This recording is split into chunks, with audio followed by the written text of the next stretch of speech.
thank you.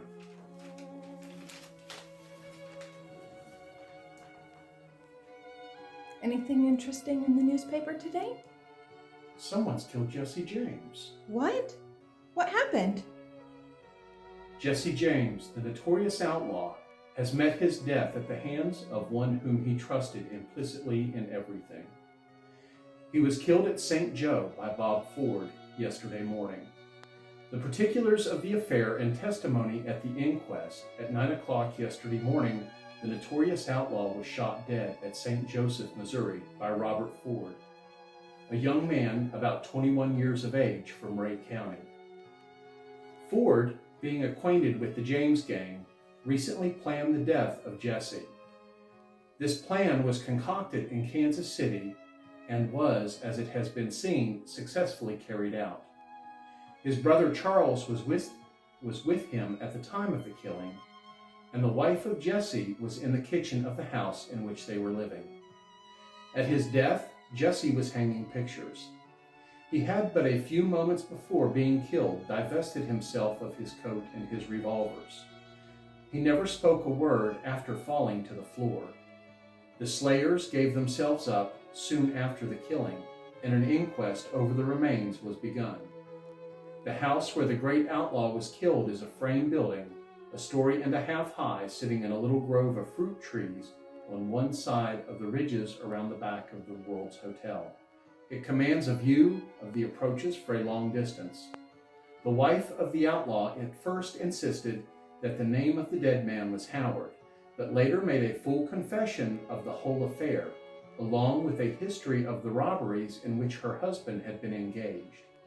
She said they resided last summer in Kansas City, but had removed to St. Joseph, where Jesse hoped to reside in peace and earn an honest living. They brought with them the two Ford boys, who had since been living in their house. These boys are mere youths, apparently between 15 and 20 years of age. Yesterday morning, after breakfast, Robert Ford and Jesse went into the sitting room to do some work about moving a stove, and Charles was assisting her in the kitchen washing dishes. After a little, Charles also went into the room where the two men were. Soon after, she heard a shot, and rushing in, she found her husband lying on the floor, shot to death, while on a chair lay his pistol, belt, and cartridges, which he had removed while at work with the stove. The boys both ran from the house, one jumping over the rear fence and the other running around by the front way. They both returned again and then started to the city to deliver themselves up and claim the reward offered for Jesse James. They first went to the marshal's office, but finding him out, went direct to the sheriff and gave themselves into custody. When asked why they killed Jesse, they said they wanted their reward.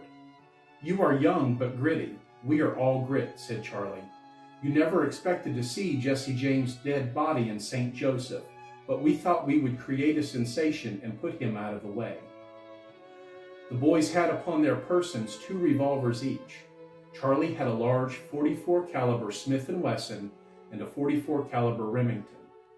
Robert had one .45 caliber Colt and one .41 caliber of the same make but double action.